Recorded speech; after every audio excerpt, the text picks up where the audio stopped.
ਇੱਕ ਭਾਰਤੀ ਮੂਲ ਦੀ 20 ਸਾਲਾਂ ਦੀ ਜਿਹੜੀ ਬੱਚੀ ਆ ਉਹ ਡੋਮਿਨਿਕ ਰਿਪਬਲਿਕ ਵਿੱਚ ਕਾਲਜ ਦੀ ਸਟੂਡੈਂਟ ਆ। ਆਪਣੇ ਦੋਸਤਾਂ ਦੇ ਨਾਲ ਘੁੰਮਣ ਫਿਰਨ ਗਈ ਸੀ ਤੇ ਉਹ ਲੱਭੀ ਨਹੀਂ।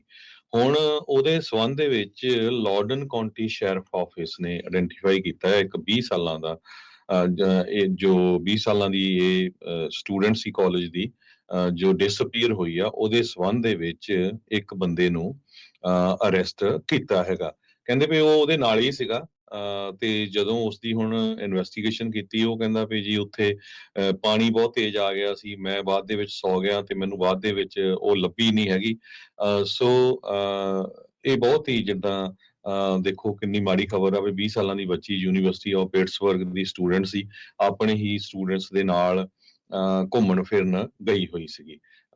ਤੇ ਇਹ ਵੀਰਵਾਰ ਦੀ ਪਿਛਲੇ ਦੀ ਗੱਲ ਹੈਗੀ ਆ। 4:50 ਦੇ ਉੱਤੇ ਰਿਪੋਰਟ ਕੀਤਾ ਗਿਆ ਸੀ ਵੀ ਉਹ ਮਿਸਿੰਗ ਹੈਗੀ ਆ।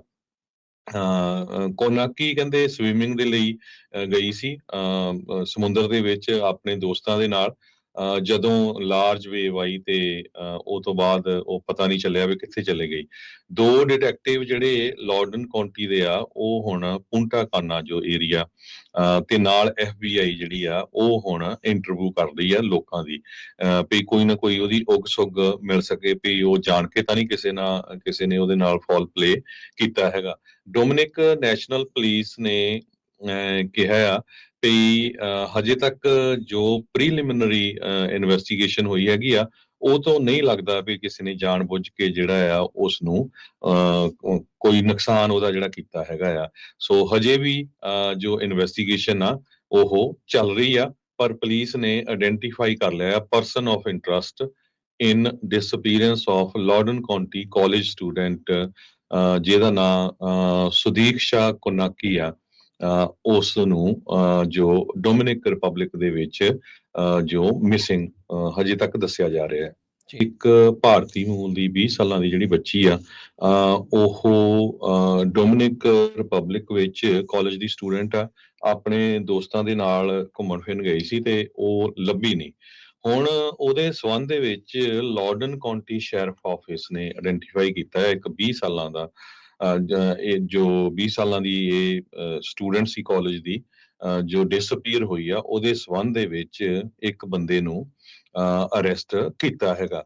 ਕਹਿੰਦੇ ਵੀ ਉਹ ਉਹਦੇ ਨਾਲ ਹੀ ਸੀਗਾ ਤੇ ਜਦੋਂ ਉਸਦੀ ਹੁਣ ਇਨਵੈਸਟੀਗੇਸ਼ਨ ਕੀਤੀ ਉਹ ਕਹਿੰਦਾ ਵੀ ਜੀ ਉੱਥੇ ਪਾਣੀ ਬਹੁਤ ਤੇਜ਼ ਆ ਗਿਆ ਸੀ, ਮੈਂ ਬਾਅਦ ਦੇ ਵਿੱਚ ਸੌ ਗਿਆ ਤੇ ਮੈਨੂੰ ਬਾਅਦ ਦੇ ਵਿੱਚ ਉਹ ਲੱਭੀ ਨਹੀਂ ਹੈਗੀ।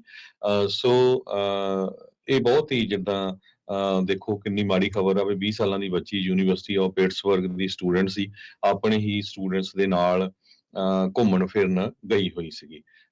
ਤੇ ਇਹ ਵੀਰਵਾਰ ਦੀ ਪਿਛਲੇ ਦੀ ਗੱਲ ਹੈਗੀ ਆ। 4:50 ਦੇ ਉੱਤੇ ਰਿਪੋਰਟ ਕੀਤਾ ਗਿਆ ਸੀ ਵੀ ਉਹ ਮਿਸਿੰਗ ਹੈਗੀ ਆ।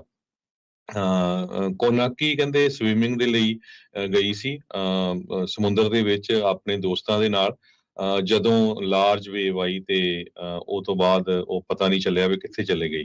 2 ਡਿਟੈਕਟਿਵ ਜਿਹੜੇ ਲਾਰਡਨ ਕਾਉਂਟੀ ਦੇ ਆ ਉਹ ਹੁਣ ਪੁੰਟਾ ਕਾਨਾ ਜੋ ਏਰੀਆ ਤੇ ਨਾਲ FBI ਜਿਹੜੀ ਆ ਉਹ ਹੁਣ ਇੰਟਰਵਿਊ ਕਰ ਰਹੀ ਆ ਲੋਕਾਂ ਦੀ ਵੀ ਕੋਈ ਨਾ ਕੋਈ ਉਹਦੀ ਉਗ ਸੁਗ ਮਿਲ ਸਕੇ ਵੀ ਉਹ ਜਾਣ ਕੇ ਤਾਂ ਨਹੀਂ ਕਿਸੇ ਨੇ ਉਹਦੇ ਨਾਲ ਫਾਲ ਪਲੇ ਕੀਤਾ ਹੈਗਾ। ਡੋਮਿਨਿਕ ਨੈਸ਼ਨਲ ਪੁਲਿਸ ਨੇ ਕਿਹਾ ਆ ਵੀ ਹਜੇ ਤੱਕ ਜੋ ਪ੍ਰੀਲਿਮਿਨਰੀ ਇਨਵੈਸਟੀਗੇਸ਼ਨ ਹੋਈ ਹੈਗੀ ਆ ਉਹ ਤੋਂ ਨਹੀਂ ਲੱਗਦਾ ਵੀ ਕਿਸੇ ਨੇ ਜਾਣਬੁੱਝ ਕੇ ਜਿਹੜਾ ਆ ਉਸ ਨੂੰ ਕੋਈ ਨੁਕਸਾਨ ਉਹਦਾ ਜਿਹੜਾ ਕੀਤਾ ਹੈਗਾ ਆ।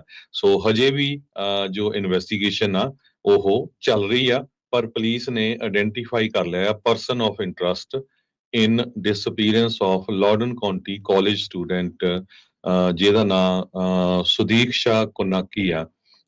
ਉਸ ਨੂੰ ਜੋ ਡੋਮਿਨਿਕ ਰਿਪਬਲਿਕ ਦੇ ਵਿੱਚ ਜੋ ਮਿਸਿੰਗ ਹਜੇ ਤੱਕ ਦੱਸਿਆ ਜਾ ਰਿਹਾ ਹੈ।